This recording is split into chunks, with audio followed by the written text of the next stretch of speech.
The message in our society is wrong. You're not stuck with the brain you have. You can make it better, and I can prove it. Meet Dr. Daniel Amen, a celebrity psychiatrist, a brain health expert, and a 12-time New York Times bestselling author. So if I'm right, and I am, you need brain envy. You need to love your brain.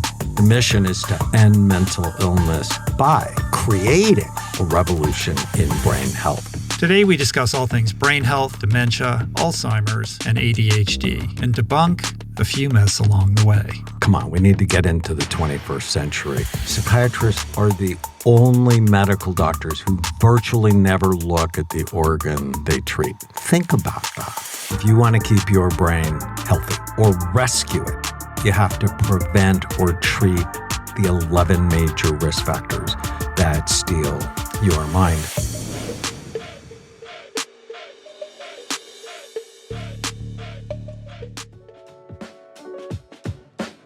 Today's episode is brought to you by the awesome organizations that make this show possible.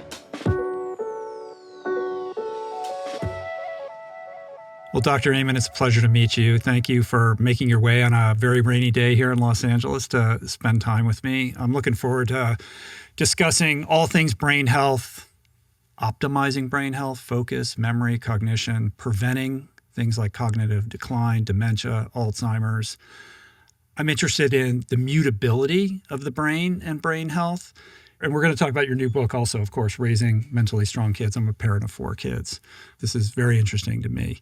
But I think the two primary motivating things that made me most excited about sitting down with you today is first, a little over a year ago, I was diagnosed with ADHD, which came as quite a surprise. Many questions for you about this. It was not something that I thought would be something I would be associated with. The second is that my mother is currently in the throes of dementia, obviously a quite devastating situation, as you know all too well. And so I want to learn as much as I can about how to help her, how to help my dad, as you also might imagine, is in a very challenging situation. And of course, to do everything I can to avoid a similar peril for myself. And as much as that might sound like I'm trying to make this about me, I'm actually not.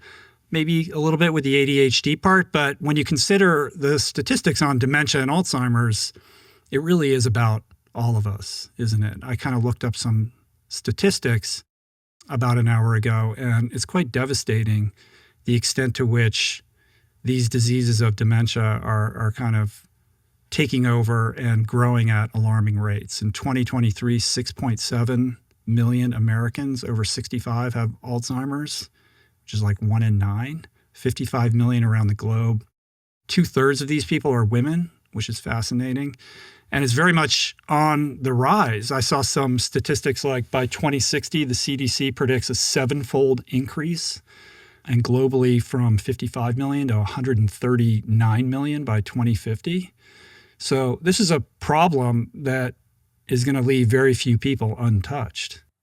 No question. I mean, if you're blessed to live to 85, you have a 1 in 2 chance of being diagnosed with dementia. 1 in 2. 1 in 2, which means it's either you or your partner, and that's horrifying. But what most people don't know is you can have an impact on that. And since 2005, I wrote a book with my friend Rod Schenkel called Preventing Alzheimer's. And I updated it in 2017 with Memory Rescue. And the big idea is if you want to keep your brain healthy or rescue it, you have to prevent or treat the 11 major risk factors that steal your mind. And you talked about your mom having it. The mnemonic that we'll talk about is called Bright Minds. And the G in Bright Minds is genetics, but we don't think about it properly. Oh, well, I'm overweight because my family's overweight, or I have hypertension because it runs in my family, or I have diabetes because it runs in my family, or I have Alzheimer's disease, or I'm vulnerable to it and there's nothing I can do about it. And that's a lie.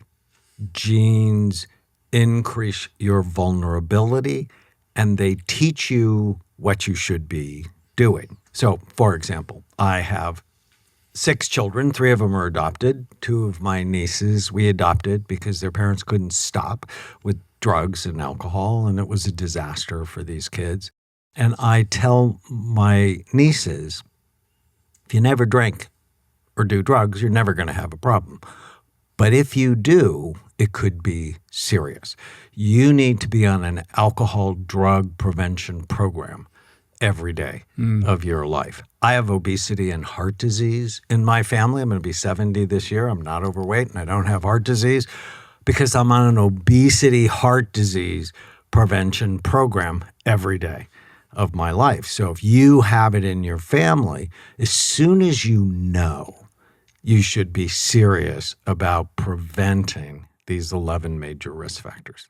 I want to get into all those strategies, but let's talk a little bit about what's driving this. What is causing this? I mean, I would imagine a portion of the spike that we're seeing, this increase in incidence, is related to the fact that people are living long and baby boomers are aging up.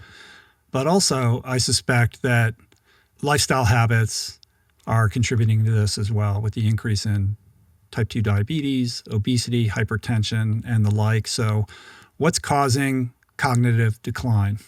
Our seriously unhealthy lifestyle and undisciplined minds. Did you know depression doubles the risk of Alzheimer's in women and quadruples it in men? What is the relationship between depression and dementia? So many people think if you're an older person and you get depressed, it's actually a precursor to dementia. They're both brain diseases or brain problems, if you will.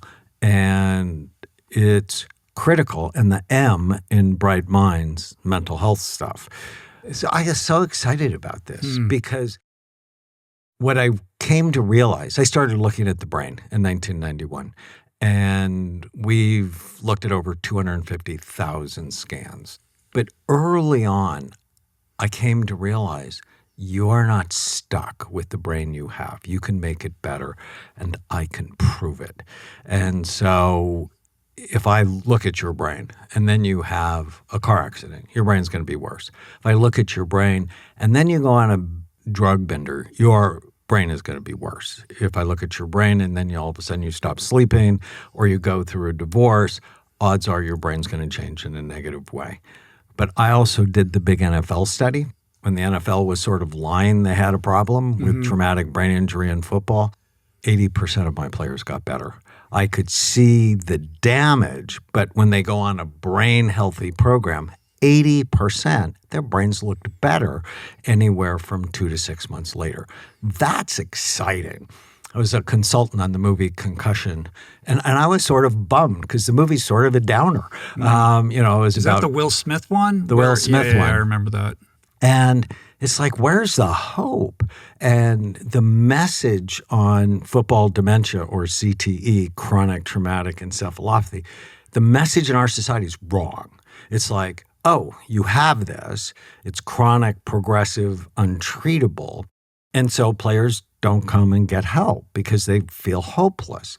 It's like, no, get help early, probably while you're still playing, so that you can begin to reverse the damage. It's the big, exciting lesson over the last 30 years in neuroscience, neuroplasticity. You're not stuck with the brain you have. You can make it better. There's an area of the brain called the hippocampus. I collect seahorses. It's Greek for seahorse. It's shaped like a seahorse.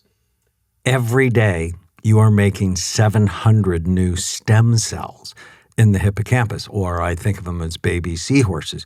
Your behavior is going to grow them, or it's going to shrink them.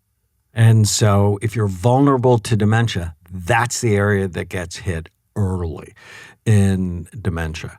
And you want to love those seahorses, nourish them, feed them, teach them, rather than get them drunk or stoned or shrivel them. Your main protocol in evaluating people's brains is this imaging technology called SPECT, right? So can you describe what that is? So can I tell the pre-story Yeah. just to put it in context?